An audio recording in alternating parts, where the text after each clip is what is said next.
Kuna vinyumba huwa vya ajabu vya mwaka 48, 49. Unakuta vile vijumba vipo. Hujawahi kukuta unapita katikati ya mji alafu kuna vinyumba havibomolewagi? Roho za wenyeji.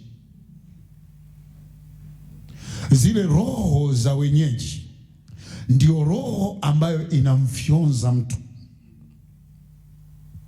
Hujawahi kuona umehamia mtaa namna hii, ulikuwa vizuri sana, ulipokutana na roho za wenyeji na wewe ukawa kama wao. Ulikuwa unavaa smart, unaweza kuweka vizuri mambo yako yalikuwa yanatembea. Ulipoingia kwenye ule mtaa, roho za wenyeji zikakumeza, ukamezwa. Saizi unafanana na wao. Malapa unakuja nao mpaka kanisani, wala huna shida. Maana yake nini? Lile roho la wenyeji unalo.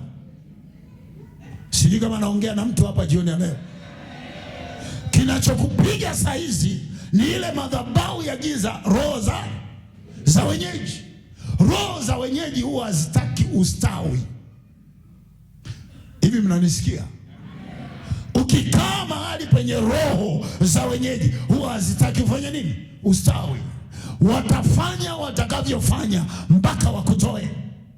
Ukianza tu kujenga namna hii, unaanza kuona maneno kwanza, wanaanza tutaona kama atajenga, kama atafika mahali popote. Wanaanza kuloga sasa. Wanaloga vyanzo vyako vyote. Sikiliza hapa jioni ya leo. Waloge, wasiloge, wafanye, wasifanye, maadamu ni naye Kristo.